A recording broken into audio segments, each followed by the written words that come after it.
And we're being joined in the studio right now by Mr. Solomon Arase, former Inspector General of Police, as we look at the issue of insecurity in Nigeria. It's good to have you join us in the studio.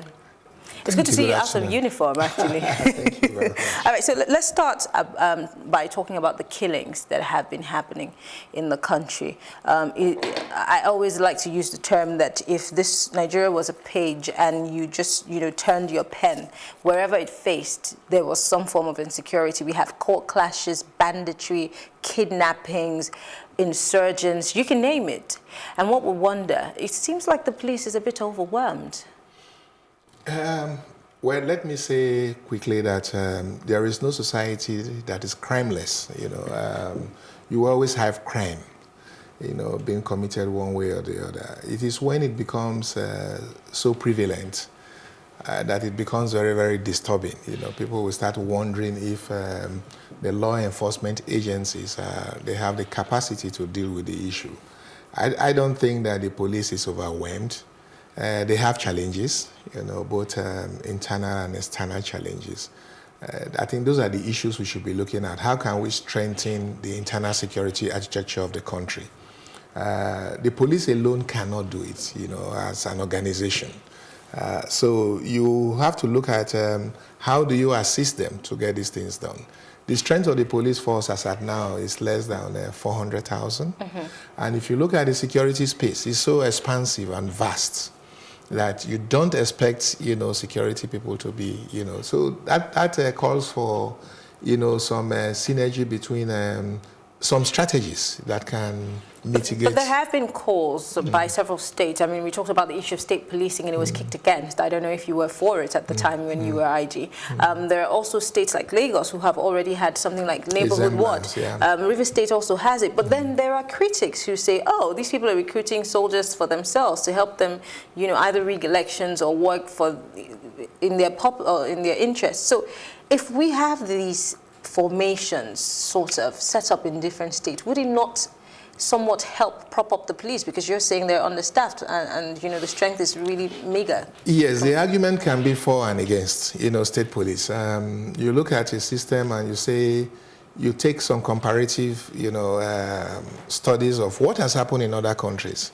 The British policing system, which we inherited, you could say, okay, they have 43 county police. Which is, similar to what we are calling our various state police. And you have the Central Police Force, which is the Metropolitan Police. But of recent, there's been a convergence because of the nature of crimes, the typologies of crimes that have, happened. Serious crimes, that goes across borders. So you now see that there is a, they now decided to set up the National Crime Agency, which is as if they are now moving from their county police into a centralized police system. If you also look at the United States of America, before 9/11, the state police, they were there. Yes. But most of those state police, they are supposed to take care of municipal laws. Then with the coming in of,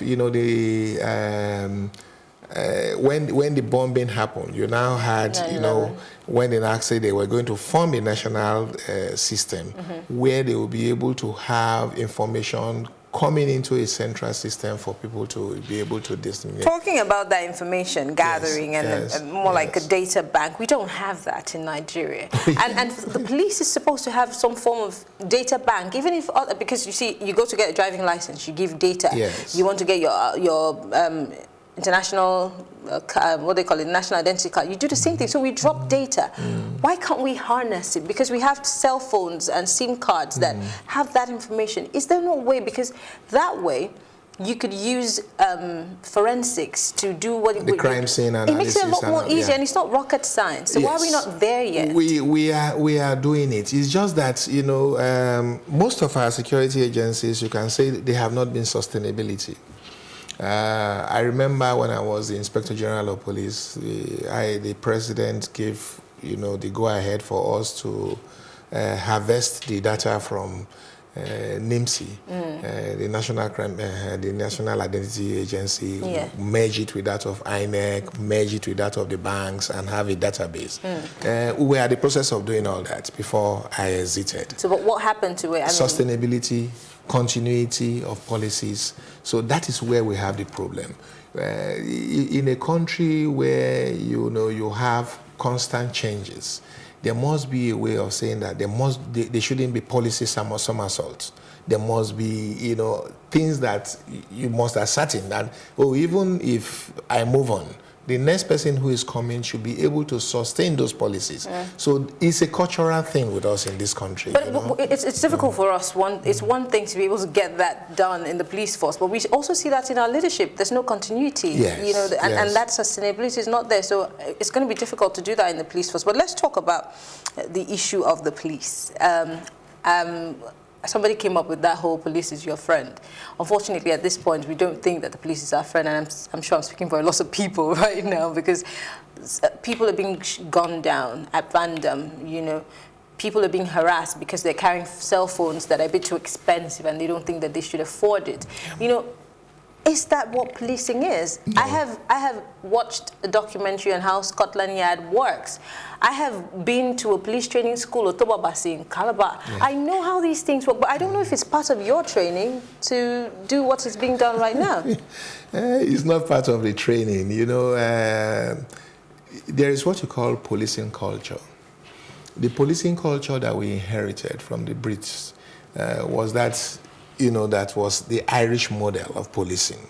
The Irish model of policing was that was based on force, harassment.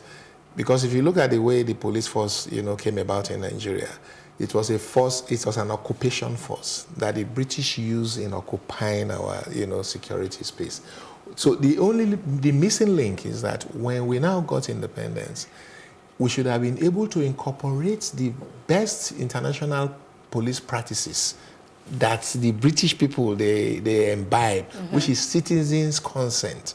You cannot, police a state without the citizens' consent. So that is the missing link we have always had. All right, we're running out of time, Mr. Arase. Quickly, just before I let you go, how do we deal with the police situation? How can the police regain the confidence of the people? We have to win the hearts and minds of the people. How?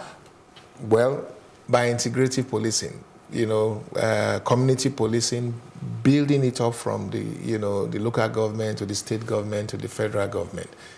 Before the British people came and we formed the police force, we were policing our various communities. Community policing, yes. Well, so what we have to do is to go back and incorporate the citizens into our, security architecture. That is the best way you are able to police, a security space. Well, I want to say thank you very much, Mr. Solomon Arase, former Inspector General of Police, for speaking with us.